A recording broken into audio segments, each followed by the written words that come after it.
Okay. It happens when I don't have class for a couple weeks in a row, and then I have class again.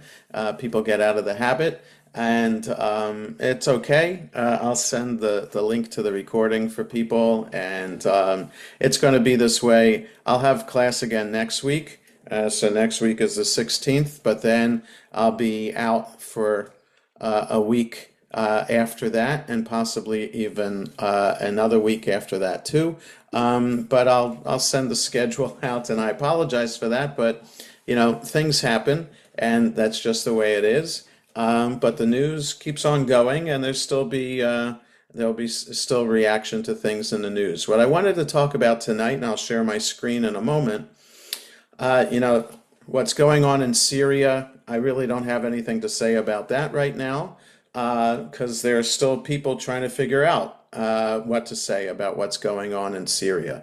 So we'll have that as a discussion topic another time in the weeks ahead. There are other topics I wanted to talk about too, but an obituary was published in the Times of Israel a couple of weeks ago about this man that really his story is a fascinating story.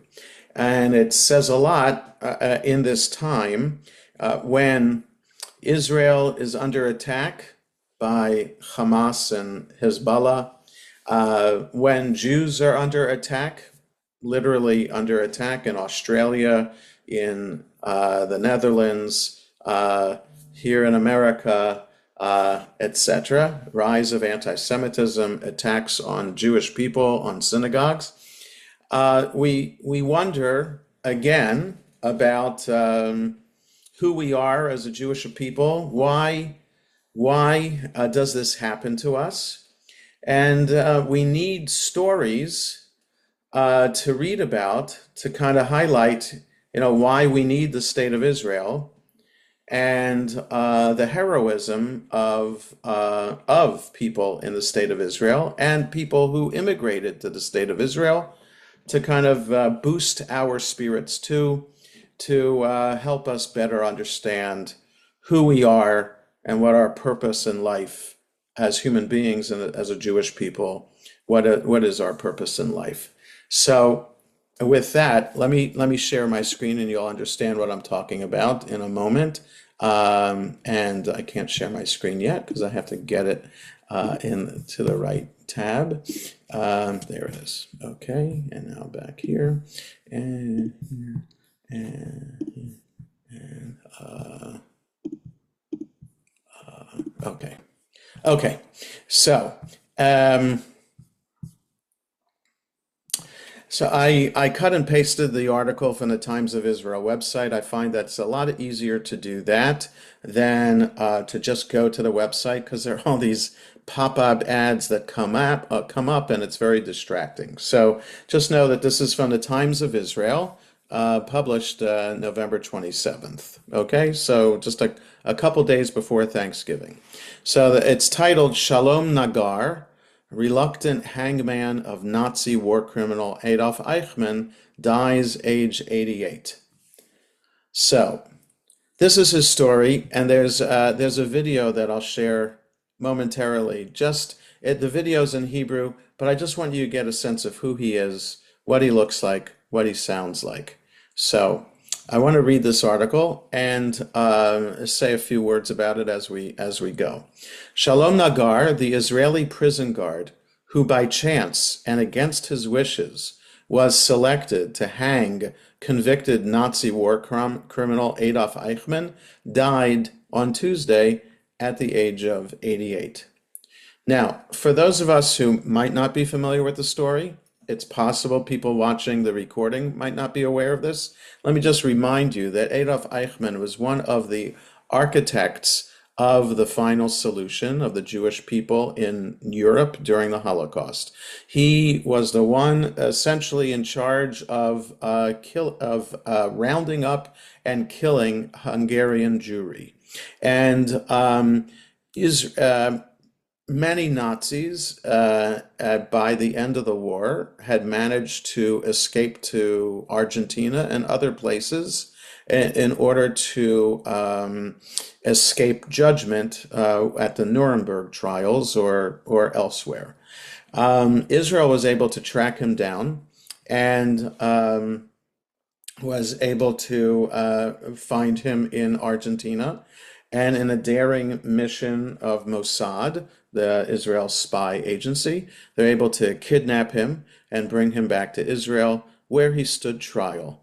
The trial was an incredible event. Before the internet, this is 1962, yes, in 1962, that it was a global event.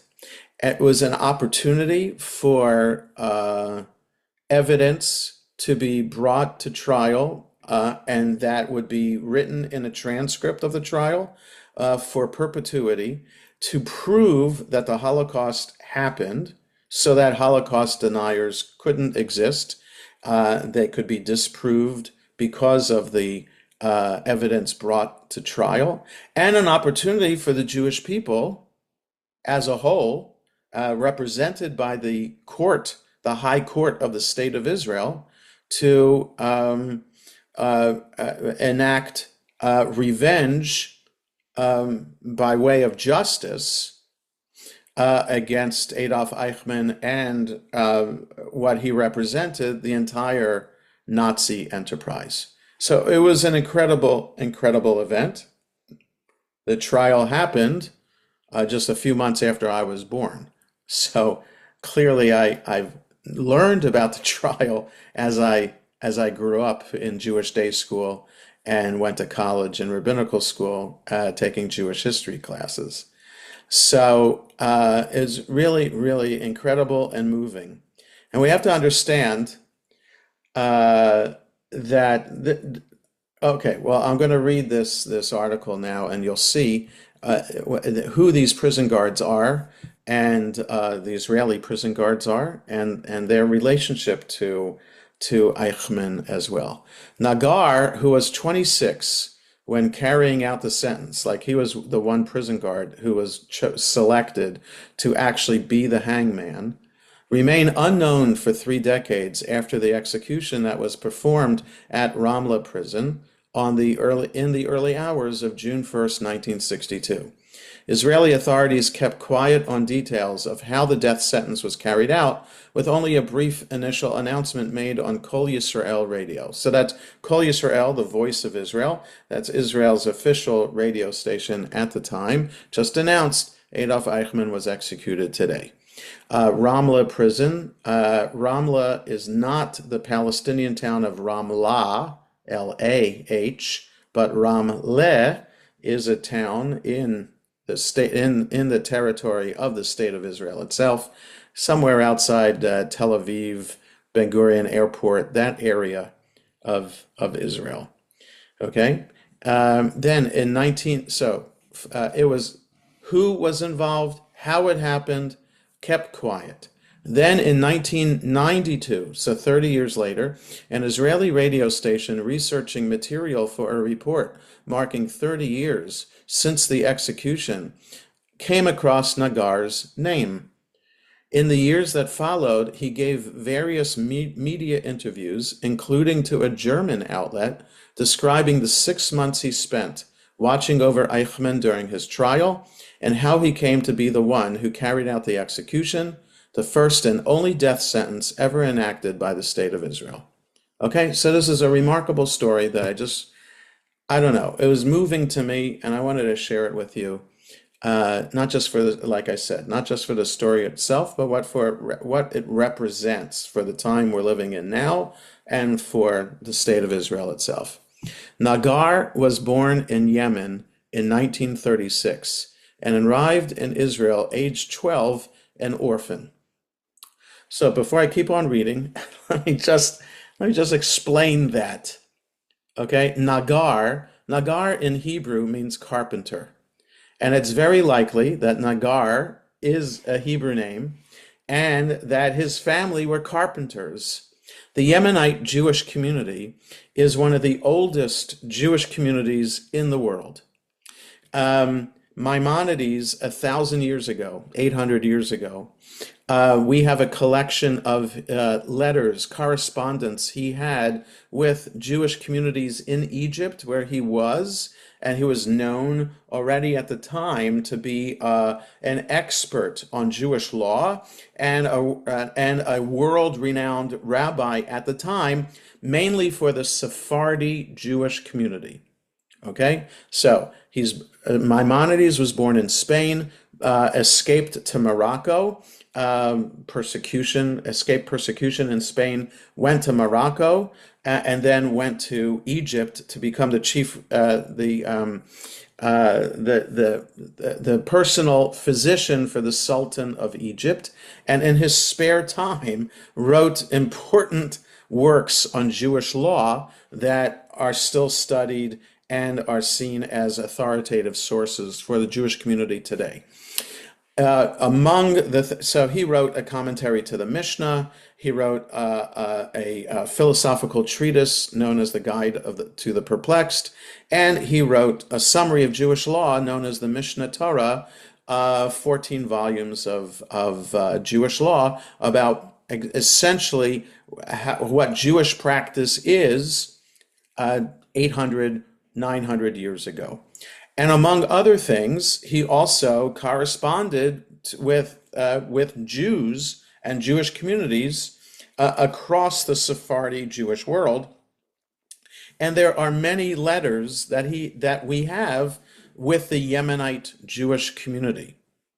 So the Jews of Yemen are since maybe from the time of Babylonia, but Babylonian exile after the first temple in Jerusalem was destroyed. But certainly since the destruction of the second temple in Jerusalem, when the Jewish community dispersed, that's how long the Jews have been living in Yemen. But because it's an Arab country, and it happened to be one of the less developed of the Arab countries, it was still, the Jews were well-educated people and a very passionate and observant community, but isolated in Yemen. And so when the State of Israel was established in 1948, it became an opportunity then for Jews around the world to start making Aliyah, to immigrate. And Israel undertook an operation called Operation Magic Carpet to bring the Jews of Yemen to Israel, to save them from the not so great life that they were living in Yemen. And certainly since the establishment of the State of Israel in 48, Jews in Arab countries were then subject to oppression and persecution. And the government of Yemen at the time allowed Israel to airlift Jews to Yemen, to Israel. And Nagar was one of those people. Shalom Nagar, 12 years old, coming to Israel in 1948 as an orphan on this Operation Magic Carpet. Okay, so that's the background, how he got to Israel.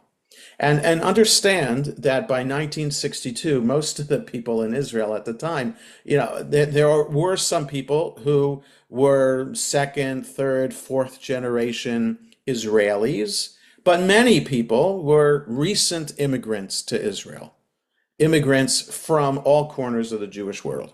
So Nagar served in the IDF's paratroopers brigade and later joined the Israel Prison Service, where his path would cross that of Eichmann. Okay, orphan. So so there are lots of schools established in Israel. They're what are called youth villages for orphans. They were set up even before the State of Israel was established. And after the State of Israel was established, these youth villages were places where orphan Jews who were making Aliyah could be brought up, educated, be within a family atmosphere in these youth villages, and supported and protected. And then when they were old enough to join the army, then they served in the army, and then Israeli government was able to find a job for them. So he found a job in the Israeli prison service. Eichmann, a key architect of Nazi Germany's final solution, went into hiding after the Second World War and was snatched from Argentina by Israeli intelligence in May 1960 to put on trial in Jerusalem for his role in the mass murder of 6 million Jews. He was convicted and sentenced to death.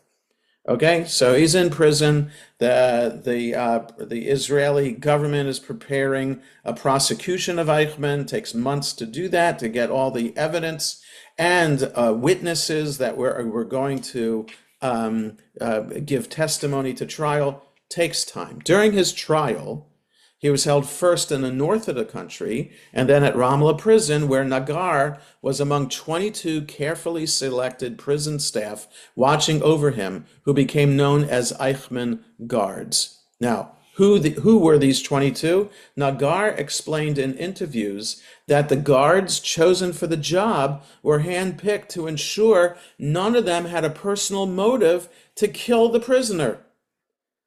Meaning, many prison service guards at the time still carried the numbers tattooed on their arms by Nazis during the Holocaust, and they were not even permitted to enter the floor where Eichmann was kept in a special wing of the prison.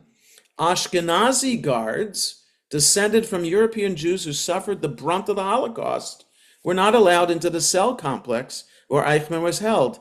Nagar told Mishpacha, the news agency that interviewed him and that made the video that we'll watch just a minute or two of after we read this article. So imagine now you have Holocaust survivors who survived the concentration camps, or survived fighting for the partisans, survived in the woods of Europe, make it to displaced persons camps, right? And we have a child of such people on Zoom right now, right?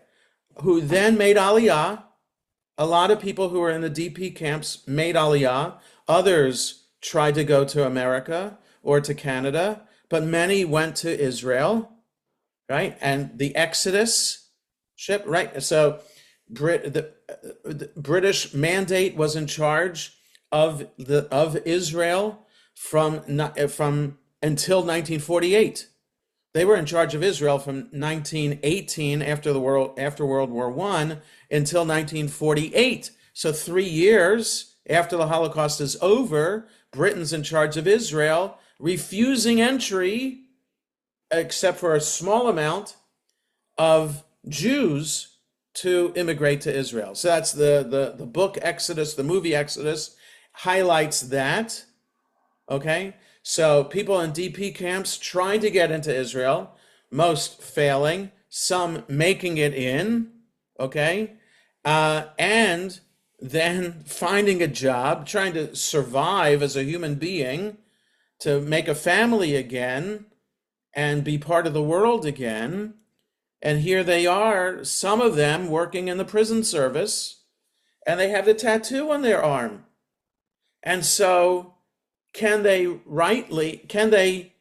be trusted to take care of Eichmann, or will they be suspected of maybe trying to poison him or kill him in some way?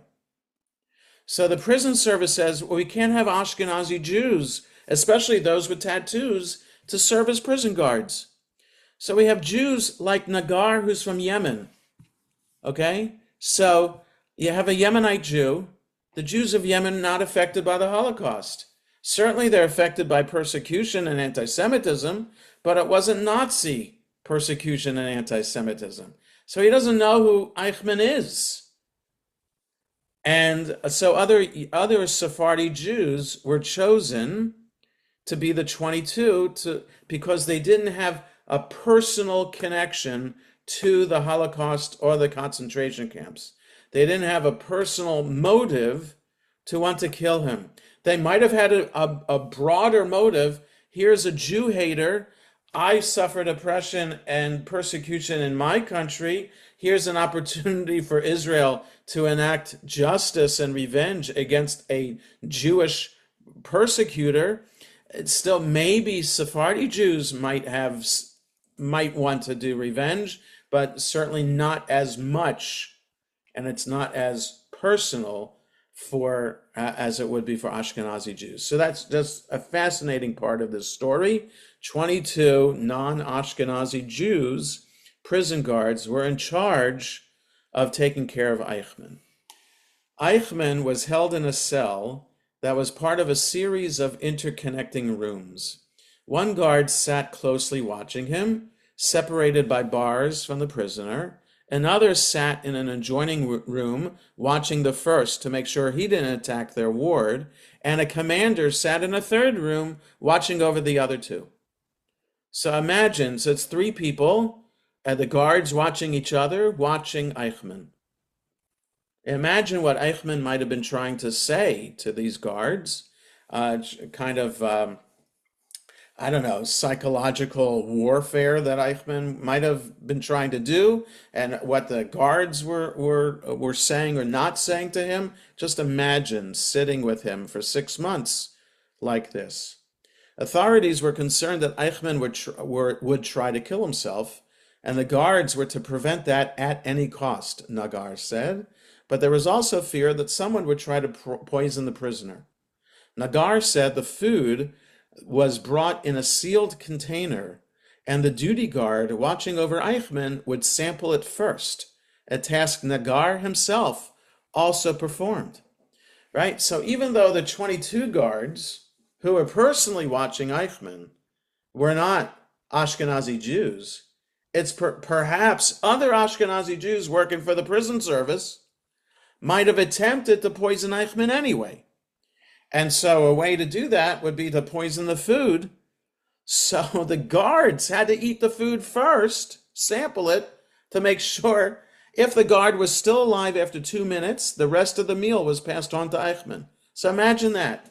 Imagine if one of the Ashkenazi prison service people had tried to poison Eichmann. What they would have done is they would have killed one of their fellow prison guards. All right, so this is the extent that the Israeli justice system went to protect Eichmann, to ensure that he received justice just like any other prisoner. Nagar also described his time with Eichmann, recalling he was polite in the few words they exchanged. Now, a Yemenite Jew, what other languages is he going to know? Did he know English? Did he know German? Doubtful. How would they have communicated? Unclear. Did Eichmann learn Hebrew? I don't know. It's possible he learned a few Hebrew words and tried to communicate with his guards. So the fact that he was polite, incredible. When an Israeli court convicted Eichmann and sentenced him to death, the question arose as to who would actually carry out the hanging. So they decided hanging, not electrocution, not what is the other intravenous whatever. It was hanging because there were the British. The British had when they were in charge of Israel, it was British Mandatory Palestine. There were Jewish underground people who worked for the Haganah. The Haganah means defense. So there were there was a Jewish army in Mandatory Palestine that worked mainly to try to bring immigrants in under the cover of darkness into Israel, and they also worked to try to thwart the British mandate officers. Now, we might be aware of the bombing of the King David Hotel in Jerusalem.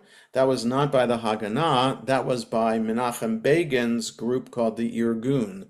Irgun means organization. So there was the Irgun and there was Haganah. Those were the two main Jewish groups that were organized, that were militias that tried to fight against um, British mandatory officers. So some Haganah soldiers and Irgun soldiers were captured by British mandate officers and were executed in prisons in British-run prisons in Israel. There's a prison in the city of Akko, which you can tour today and see where famously 12 Haganah officers were executed.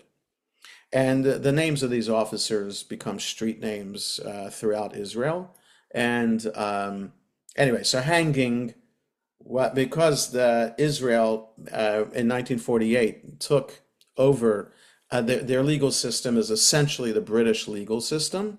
So they decided not to allow executions to take place, and with the only exception being Adolf Eichmann. So what they had accessible to them for a mode of execution was, I guess it could have been a firing squad, but they chose hanging. While many of the guards were keen to take on the duty, Nagar said he didn't want it. In an undated interview posted on YouTube last year, Nagar said the matter went to the minister in charge of police, who instructed prison commanders to just choose someone. All right, so it's up to the prison commanders to choose who's going to be the guy who's going to put the noose around Eichmann's head and then pull the lever that would cause the floor to open up for him to fall through and cause the noose to do what it needed to do. A draw was held and a lot fell on Nagar, who was convinced to accept the job after being shown photos of atrocities committed against children during the Holocaust, right? So you grow up in Yemen, you don't learn about what's going on in the Holocaust because that's in Europe, miles and worlds away. So he's shown pictures of what happened in the Holocaust. That convinced him Eichmann is evil, a monster, evil incarnate, and it convinced Nagar, yes, execution, he's worthy of being executed, and he had the strength to do it. It so appalled me that I agreed to do what needed to be done, he told Mishpacha in a 2005 interview. After Eichmann's special appeal against the death sentence was rejected by the Supreme Court, it was time to carry it out. Nagar, however, was on furlough. His commander went to collect Nagar, stopping alongside him as he walked with his wife in the street and bundling him into the car in a bid to maintain the secrecy of what was happening. Can you imagine this? Imagine Nagar's walking down the street with his wife. A car pulls up alongside. Somebody gets out and grabs him and puts him in the car and the wife just standing there. It's like how Eichmann was grabbed off the street in Argentina. Imagine this. Ridiculous. Nagar protested, noting that his wife might think he had been kidnapped and report the matter to the police. So the car was turned around, and Nagar told his wife he was being called in due to a shortage of manpower. But imagine that. Imagine your federal government office coming to collect you. We need you because we're short on staff. It's that they would just drive up alongside you as you're walking down the street and put you in the car. It sounds ludicrous. It sounds like a Laurel and Hardy or a Three Stooges kind of movie. But so they let Nagar tell his wife, I have to go. Please, I'll be back soon. At the prison, a makeshift gallows had been set up by making holes between 3 floors with a noose dangling from the highest to a trapdoor in the middle floor and a place for the body to fall at the bottom. Eichmann, who was visited by a priest, was given a small glass of wine and then prepared for the execution. Nagar and his commander put the noose around his neck, while Eichmann declined to put on an offered blindfold. Nagar described how he looked Eichmann in the eye and then retreated behind a screen. There he opened the release mechanism, apparently a button, and the trapdoor opened. Eichmann was left for an hour to ensure he was dead, and then guards went to retrieve the body. I'm going to skip that paragraph. As he raised the body to release it, air remaining in the corpse's lungs was released, causing Eichmann to release a loud gasping sound, terrifying Nagar.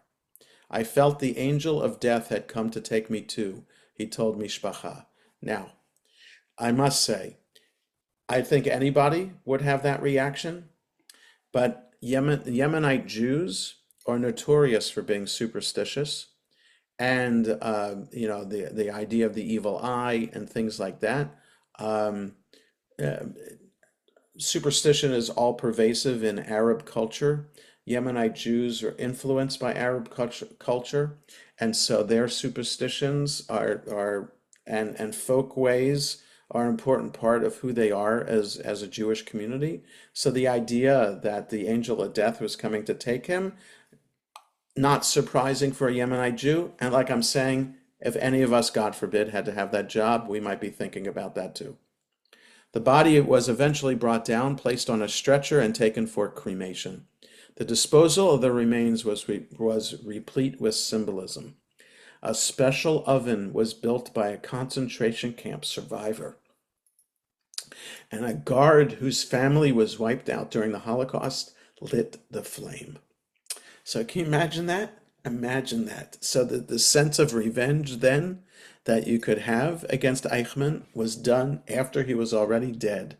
So imagine a Holocaust survivor who may have seen the ovens himself and smelled the smells of the concentration camp every day, built the oven, and somebody else lit the fire in that oven. Like when I read this the first time the other day, unbelievable. Unbelievable what was done to kill Eichmann, or to dispose of his remains. Incredible, incredible. Nagar was further tasked with loading the body into the oven, but he struggled, his hands still shaking from the fright he had received. Now, so imagine he had to push the button or pull the lever that actually killed Eichmann, and now he's being tasked with putting his remains into the oven. By that point, Nagar's commander decided to send him home in a car accompanied by another prison officer. So he took pity on him. Imagine just Nagar in the YouTube video described being in such a state that he could not walk without help from the officer. For a year afterward, he had nightmares, and even during the daytime, he feared that Eichmann was following him. Eichmann's ashes were taken by boat beyond Israel's territorial waters and scattered in the sea. That part I had heard about. I had not heard before about building an oven, having a concentration camp survivor build an oven, and another Holocaust survivor lighting the flame. That I had never heard about, but I had heard about the ashes being thrown, scattered at sea. Nagar, who came from a religious family in his youth, later became secular before returning to religion to become Orthodox. After retiring from the prison service, he spent his time studying Torah in a religious institute in the West Bank settlement of Kiryat Arba. Okay, so I just want to highlight the extreme there. Yemenite Orthodox, and I would say for the most part, Sephardi Orthodox, by Orthodox standards within the Jewish community today, Sephardi Orthodox tends to be a little bit more open-minded than Ashkenazi Orthodox. But going from Yemenite Orthodox, Yemenite traditional, to then to become secular, and certainly if he became secular as a result of what happened in the prison and what he had to do, you can certainly understand that. But somehow he found his way back, and a lot of today there are Sephardi yeshivas, but through the 60s and 70s, most of the yeshivas in Israel were Ashkenazi, and Sephardi went to Ashkenazi yeshivas, and the idea was the Sephardim who went into Ashkenazi yeshivas kind of were intentionally made to forget their Sephardi background. That's certainly the case with Ethiopian Jews who are coming to Israel, who, if they decide to be religious, the Ethiopian Jews in Israel aren't organized enough, or certainly don't have enough money to establish their own educational institutions in Israel. And so then Ethiopian Jews go to non-Ethiopian Jewish institutions, and as a result are losing their Ethiopian background and culture and folkways. So going to study Torah in the West Bank settlement of Kiryat Arba, that is a extremist. I was just having a conversation with somebody about this the other day. Kiryat Arba is in the Torah. It's where Sarah and Abraham went, and Sarah died and was buried in Kiryat Arba, which is also called Hebron, and the cave that Abraham and Sarah, Isaac and Rebekah, Jacob and Leah are buried in is there. So Kiryat Arba is there today, and it happens to be in what is Palestinian territory. So there is a settlement. There are Jews who are living in Kiryat Arba, and there's a yeshiva there. And there are Jews who are living in Hebron. Yes, it's biblical, and Hebron is one of there's traditionally 4 cities in Israel which are ancient holy cities. And those 4 holy cities are Jerusalem, Hebron, Tzfat, Safed, and Tiberias. Those are 4 ancient holy cities, and therefore it's could be considered a mitzvah to live there and study in those holy cities. So the way for Jews to live in Hebron today, in Kiryat Arba, is that I visited this when I studied in the 3-year Hartman program. So this is 15 years ago. I think it's still the case today. There are 600 Jews, permanent residents in Hebron, who are protected by 900 Israeli soldiers. Okay, so this highlights the terrible relationship between Palestinians and Israelis, the role of the army, relationship of the army to Palestinians, relationship of Palestinians to these Israelis, these settlers who are living in Hebron and Kiryat Arba. So anyway, he's studied in that West Bank settlement of Kiryat Arba. In 2004, a German media outlet asked to interview Nagar. He insisted the filming be done in the institute, surrounded by the noise and activity of others engaged in religious study and discussion, according to a Jewish Herald report. The German reporter asked Nagar why he'd insisted on conducting the interview in such a noisy environment. Nagar responded that he knew millions of Germans would watch the interview, and he wanted to show them that the Jewish people did not just survive the Holocaust, but were thriving on the very culture, books, traditions, and language that the Germans tried to destroy. So an incredible man, this Shalom Nagar, and an incredible story.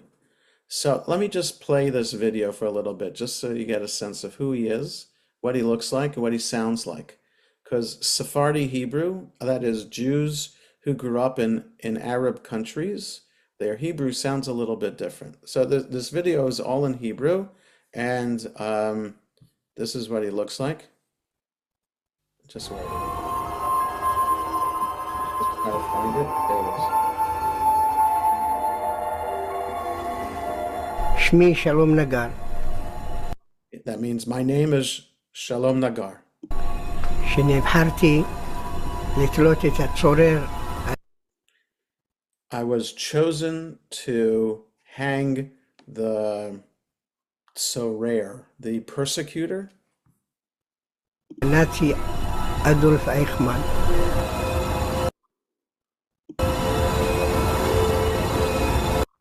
The Story of the Hangman, Shalom Nagar. אייכמן היה בארגנטינה, הוא נתפס שמה. Eichmann was in Argentina. He was captured there. יש לי גם היה איזה סרט על 7 פרקים, קראו לזה הנוקמים. There was a movie, or really a TV show, that had 7 episodes called the Avengers. ושמה הם תפסו אותו. In that, they are in Argentina. They captured him. אני מופיע גם בסרט הזה, בפרק השלישי של הנוקמים שמה. I appear in the 3rd episode of that series. אחרי שהגיע לארץ, הביאו אותו. So I just want to point out, if you pay attention, you hear the letter chet is pronounced a little bit different. So acharei, I pronounce it acharei. Ashkenazi Jews, the letter chet is like chala, right? He has it's a little bit less guttural. The letter chet for Sephardi Jews is a little bit less guttural. And then the ayin, so for us, the letter ayin and the letter aleph are almost similar, silent letters, right? They make a sound based on the vowel that's with them. But the letter ayin for him, for Jews from Arab countries, is a little bit more something like that. So since I wasn't brought up in an Arab Sephardi culture, I don't know how to do that ayin sound. But you can listen for it. I'll just play a little bit more. So you see, he looks like an Ashkenazi Jew, right? He has the payas and the beard and the black hat, and he has the library that he's sitting in front of. And but you can tell by how he's talking that he's not an Ashkenazi Jew. המטוס הגיע לארץ, בכל מיני דרכים, הגיע לארץ ושמו אותו בג'למי, שם יש בית סוהר, בית מעצר ג'למי על יד חיפה, שם. So when they brought him to Israel, they by a variety of ways, they brought him to a prison called Jalami, which is near Haifa. So the article said it was a prison in northern Israel, so Haifa is northern Israel, so Jalami, the prison in outside of Haifa. על יד הגור. שם חקרו אותו, אחרי כמה זמן הביאו אותו לבית סוהר רמלה. So they interviewed him, so hakru oto, so it's more interrogated him, and then they brought him to the prison in Ramla. Just a בית little. סוהר רמלה זה בית סוהר מרכזי, שפחדו שלא יהיה פרצה לשם או משהו, אז הביאו אותו לבית סוהר הכי בטוח, זה בית סוהר רמלה, מרכזי. So it's a central prison, it's secure, and easier to protect, and so therefore to protect Eichmann too, and also to ensure that nobody was going to go in to break him out of prison. So this is what I wanted to share with you, and any thoughts or comments about this? Yeah, Scylla, you have to unmute. Well, I was very interested to be on tonight when I saw your subject matter. As you know, I am the child of Holocaust survivors. And Right. when we went to Argentina for a family heritage trip about 6 years ago, my sister-in-law is from Argentina, we actually went, and it was not on our tour, but our private tour guide somehow managed. We were not supposed to show that we were walking down the street and looking at the house where Eichmann was and captured. We Interesting. had to do it sort of like across the street, as though Right. we were looking at a camera from the back. Right. And so we did see, and then it also brought me memories of, we came to the United States in the late summer of 1960. And my father, he was drawn to the TV. Yep. Even as a young child, and my sister was closer to 10. My father was watching every moment that he could of the Yep. trial, along with my mother. Yep. And we were in Israel when he was captured, because Wow. we like in August and he was captured in May. Yeah. So hearing more of the story, Yeah.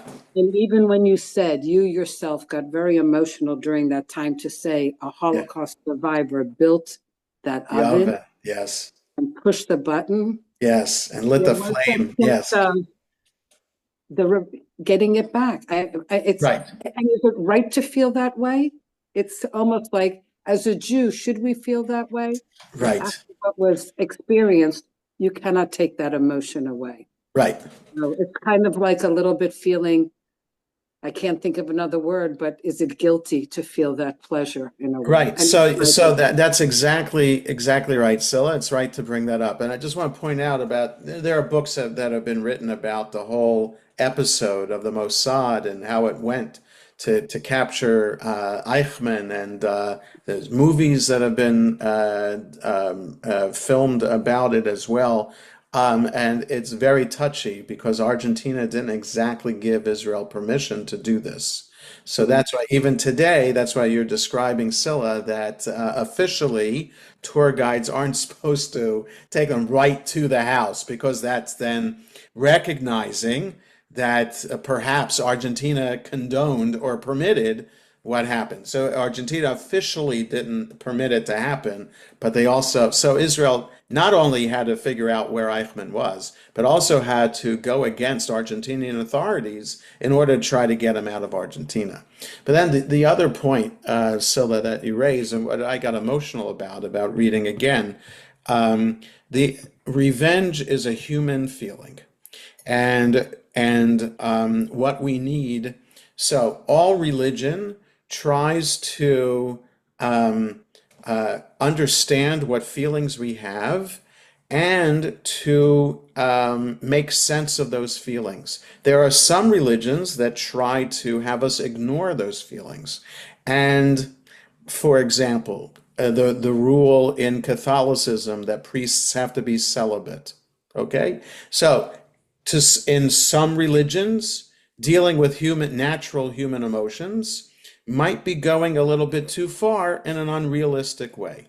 I think Judaism deals with our emotions in a realistic way, understanding, yes, it's right to feel revenge. You want to actually, all the people, I'm sure, who testified during the course of the trial in Jerusalem against Eichmann, all of them Holocaust survivors, I'm sure all of them, if they were given permission, would have wanted to run out of the witness stand. And if Eichmann wasn't in a glass enclosed booth, they would have run up to him and tried to wring his neck. And that would have been perfectly appropriate and natural and understandable for them to do that. But, so we're trained as Jews that everyone's entitled to a trial. The Mishnah and the Talmud teach that someone who commits murder is entitled to a trial first, and if it's proven beyond a shadow of a doubt, with witnesses and appropriate warning given, etc., then we have no choice but to execute the murderer. Okay, so Judaism teaches that the commandment is do not kill. It's not do not murder. So the sixth commandment is do not kill. Do not murder. The sixth commandment is do not murder. We're allowed to kill in self-defense. We're allowed to kill to execute judgment. And so the idea that now, was it appropriate for the Israeli justice system and the prison system to suggest, we're going to cremate him. Let us, because he cremated us and our brothers and sisters in Europe, we're going to cremate him. I don't know why they couldn't have just thrown his body into the sea. I mean, people are buried. That's what happened to Osama bin Laden, right? They kill Osama bin Laden, And they film it. They take his DNA, prove beyond a shadow of a doubt that it's Osama bin Laden, and then they dispose of his body at sea. They didn't cremate him. They disposed his body at sea. Israel could have done that. Could have done that. But the idea that first they chose to cremate him, and then they chose to build an oven and have a Holocaust survivor build an oven and another Holocaust survivor to light the flame. I think that did that go too far? Who are we to judge about that? I mean, how can we understand?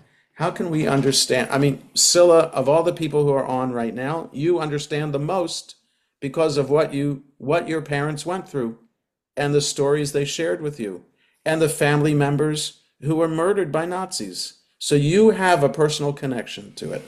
I don't, because my family, my parents' parents came to this country from Europe in the early 1900s at the turn of the century.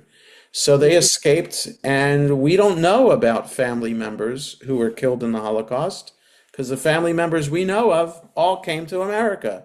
And that's mostly the Ashkenazi Jewish experience here in America. So what we know about the Holocaust is what we've heard from you, from your parents, may they rest in peace, from other Holocaust survivors, and what we've read and the pictures that we've seen.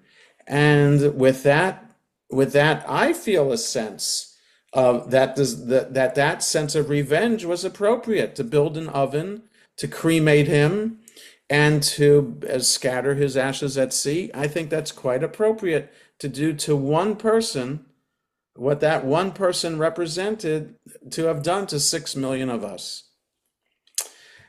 Was it wrong? You know, moral questions like that, religious moral questions like that, we'll never know. And to the idea that to have what this did to this Yemenite Jew, this nice man, his life, I can't say his life was ruined, but his life was transformed by this experience. Unbelievable. How could any of us be able to do such a thing? Any other thoughts or comments about this? So I wanted to do this. I think it's important for us to, knowing in the age of the rise of anti-Semitism, Israel under attack, this story just shows, what Israel's all about. Jews from around the world coming to Israel after it's established, to make a life there, to find refuge there, and to enact justice against our enemies. And so we just continue to pray for Israel's strength, the strength of its army, and that continue to be a refuge for us and a source of strength for us. So have a good night, everybody. Take care. So we're on. Yes, Scylla. I just want to make one comment when you were just saying that. I don't know if our group that's on tonight remembers, after October 7th happened, there were a few survivors that wrote a letter from the Holocaust Museum. The survivors who said that a lot of people were paralleling, of course, what happened October 7th when we lost so many, and the way they were murdered and the way they were taken out of their homes. But the survivors said, but the difference now is that we have the state of Israel. That's right. We have the protector. We have the place that we can call our home. That's right. That's what Rabbi Lehman was just stating, that no matter what, with everything we have to go through, that is the importance of our people and having that land and that country. So just mirroring what you're saying and recalling what those survivors said. Yes, thank you. Thank you. All right, so we'll have Jews in the News next week on the 16th, and then we're off on the 23rd, and then we'll be back on possibly. Stay tuned on the 30th. So I'm sorry we're back and forth like this, but just pay attention to the emails for the schedule of the class. I think you're going to be busy the 30th, maybe. Poo. Yes. Poo in a good way. Thank you, everyone.